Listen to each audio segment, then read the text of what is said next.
പാകിസ്ഥാനിൽ നിന്ന് പ്രധാനമന്ത്രിയായിട്ടുള്ള ഷഹബാസ് ഷെരീഫിനും സർവ്വസൈന്യാധിപനായിട്ടുള്ള അസിം മുനീറിനും ഏത് നിമിഷവും രാജ്യം വിട്ടു പോകേണ്ടി വരുന്ന ഒരവസ്ഥ സംജാതമായിരിക്കുന്നു.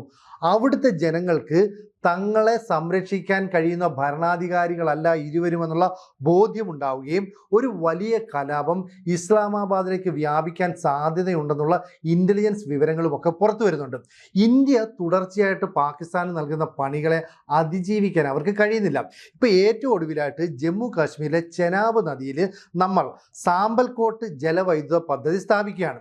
അതായത് 1856 മെഗാവാട്ട് ശേഷിയുള്ള ഈ പദ്ധതിയിലൂടെ ശരിക്കും പറഞ്ഞാൽ പാകിസ്ഥാനിലേക്ക് ഒഴുകുന്ന ജലത്തെ നമ്മൾ നിയന്ത്രിക്കാൻ പോകുന്നു. അതായത് യുദ്ധപ്രഖ്യാപനമൊന്നും നടത്താതെ വൈദ്യുതി ഉപയോഗത്തിന് നദിയിലെ ജലം നമ്മൾ ഉപയോഗിക്കുന്നു. അങ്ങനെ വന്നാൽ പാകിസ്ഥാനിലേക്ക് ഒഴുകുന്ന സിന്ധു നദിയിലെ ജലത്തിൻ്റെ അളവിൽ വലിയ കുറവുണ്ടാകുന്നു.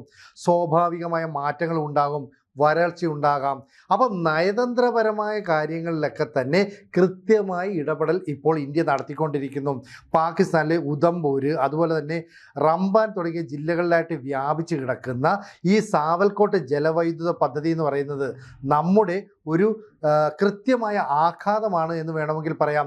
നമ്മൾ പ്രതിരോധത്തിൽ ഊന്നിക്കൊണ്ടുള്ള ചില നിർമ്മാണ പ്രവർത്തനങ്ങൾ അതാണ് ഇവിടെ സംഭവിക്കുന്നത്. അതായത് ഏതെങ്കിലും തരത്തിലുള്ള യുദ്ധപ്രഖ്യാപനമോ അല്ലെങ്കിൽ നയതന്ത്രപരമായിട്ട് പാകിസ്ഥാനുമായിട്ട് അഭിപ്രായ വ്യത്യാസങ്ങളോ ഒക്കെ ഉണ്ടായാൽ യാതൊരു മുന്നറിയിപ്പുമില്ലാതെ ഈ നദിയിലൂടെ ഒഴുകുന്ന ജലത്തെ നിയന്ത്രിക്കാൻ നമുക്ക് സാധിക്കും. അതൊരു വലിയ നേട്ടമാണ്. ഇതുകൂടാതെ പകൽദൂർ, അതുപോലെ കിറു, ക്വാറാറ്റിൽ തുടങ്ങിയ മേഖലകളിലും ചില പദ്ധതികളൊക്കെ നമ്മൾ നടത്തുന്നുണ്ട്. 1000 മെഗാവാട്ട് പദ്ധതിയുടെ പകൽദൂർ ജലവൈദ്യുത പദ്ധതി എന്ന് പറയുന്നത് ഒരു പക്ഷേ ഇന്ത്യയിലെ തന്നെ ഏറ്റവും ഉയരം കൂടിയ ജലവൈദ്യുത പദ്ധതിയായിട്ട് മാറുകയാണ്. അങ്ങനെ സംഭവിച്ചാൽ സിന്ധു നദിയിലൂടെ ഒഴുകി വരുന്ന വെള്ളം പാകിസ്ഥാനിലേക്ക് എത്തുന്നില്ല. അവിടുത്തെ ഫലഭൂയിഷ്ടമായ പീഠഭൂമികളൊക്കെ ഉണ്ട്, അതൊക്കെ പൂർണ്ണമായിട്ടും വറ്റി വരണം, കൃഷി നശിക്കും. അങ്ങനെയാണെങ്കിൽ ജനങ്ങൾ കലാപത്തിലേക്ക് ഇറങ്ങും. ഇപ്പോൾ തന്നെ ബലൂജ് മേഖലയിൽ വലിയ കലാപമാണ് നടന്നുകൊണ്ടിരിക്കുന്നത്. ബലൂചിസ്ഥാൻ ലിബറേഷൻ ആർമിയുടെ കയ്യിലിരിക്കുന്ന ആയുധങ്ങൾ എന്ന് പറയുന്നത് നമുക്ക് സങ്കല്പിക്കാൻ കഴിയുന്നതല്ല എന്ന് അവിടുത്തെ പ്രതിരോധ മന്ത്രിയായിട്ടുള്ള ഖ്വാജ ആസിഫ് തന്നെ പറയുന്നു. അദ്ദേഹം പാർലമെന്റിൽ പറയുകയാണ്, ടോയ്ലറ്റ് പേപ്പറിനെ പോലെയാണ് അമേരിക്ക നമ്മളെ ഉപയോഗിച്ചത്. ഇപ്പോൾ ട്രംപിന് നൊബൽ സമ്മാനം വേണം, അല്ലെങ്കിൽ ഓപ്പറേഷൻ സിന്ദൂർ നിർത്തിയ അമേരിക്കയാണെന്നൊക്കെ പറഞ്ഞ് നമ്മൾ പാടി പുകഴ്ത്തിയ അതേ US ഇന്ത്യയുമായിട്ട് പുതിയ വ്യാപാര കരാറിൽ ഏർപ്പെടുന്നു. 18% ഇന്ത്യക്ക് താരിഫ് ഏർപ്പെടുത്തുന്നു. പാകിസ്ഥാൻ 19% നൽകണം.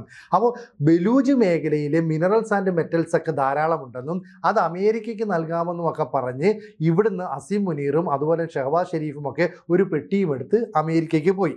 അവിടെ വൈറ്റ് ഹൗസിൽ ചെന്ന് ട്രംപിനെ ഇക്കാര്യങ്ങളൊക്കെ കാണിച്ചു ബോധ്യപ്പെടുത്തി. ട്രംപ് അവർക്ക് ട്വീറ്റും ഒക്കെ നൽകി. പക്ഷേ ഇന്ത്യയാണ് അമേരിക്കയുടെ യഥാർത്ഥ ഒരു ബിസിനസ് പാർട്ണർ എന്നാണ് ഇപ്പോൾ ട്രംപിൻ്റെ നിലപാട്. മാത്രമല്ല, ഇൻഡോ പസഫിക് മേഖലയിൽ ഒരു തന്ത്രപ്രധാനമായ സുഹൃത്ത് ഇന്ത്യയാണെന്നും മോദിയുമായിട്ടുള്ള ബന്ധം പാകിസ്ഥാനുമായിട്ടുള്ളതുപോലെ അല്ല എന്നും ട്രംപ് വ്യക്തമാക്കി.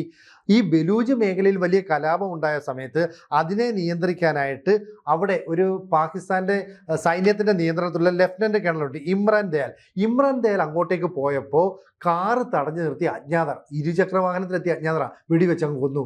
അപ്പോൾ ഈ പറയുന്ന ഇമ്രാൻ ദയാലായിരുന്നു പാകിസ്ഥാനിൽ നിന്ന് ഇന്ത്യയിലേക്ക്, കശ്മീരിലേക്കൊക്കെ തീവ്രവാദികളെ നുഴഞ്ഞു കയറാൻ സഹായിച്ചിരുന്നത്. മാത്രമല്ല, പഹൽഗാം ആക്രമണത്തിൻ്റെ സൂത്രധാരനായിട്ടും കരുതുന്നു. ഇയാളെ വെടിവെച്ച് കൊല്ലുന്നു.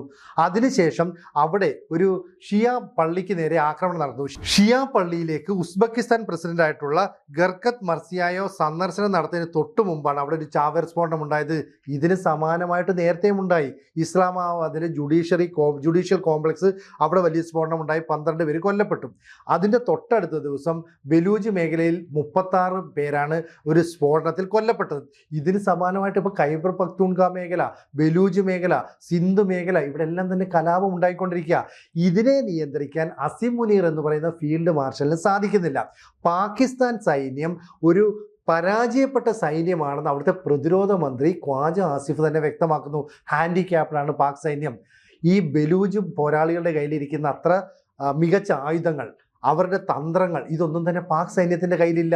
മാത്രമല്ല അവിടുത്തെ ജനങ്ങളെ സംരക്ഷിക്കാൻ ഈ പ്രധാനമന്ത്രിക്കും അസിം മുനീറിനും കഴിയുന്നില്ല.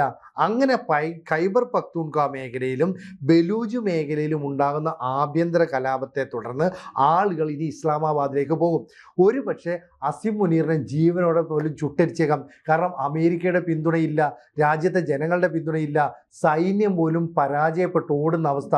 അതുകൊണ്ട് ഈ തന്ത്രത്തിനെല്ലാം പിന്നിൽ ഇന്ത്യയാണെന്നാണ് പറയുന്നത്. പക്ഷേ നമ്മൾ അത്തരം കാര്യങ്ങളൊന്നും പറയുന്നില്ല.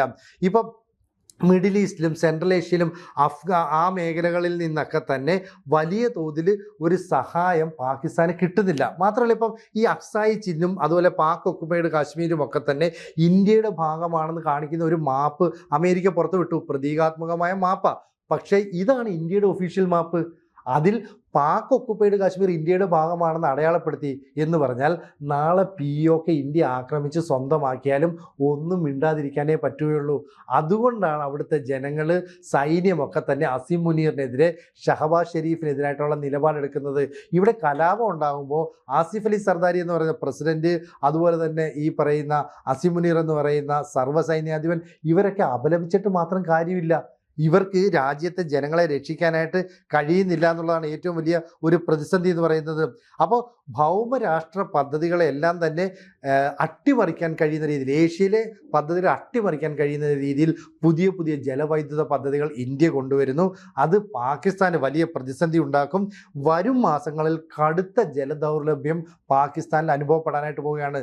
സിന്ധു നദിയിലൂടെ ഒഴുകി വരുന്ന വെള്ളം ആവശ്യത്തിന് വൈദ്യുതി ഉണ്ടാക്കാൻ നമ്മൾ മാറ്റി വിനിയോഗിക്കും.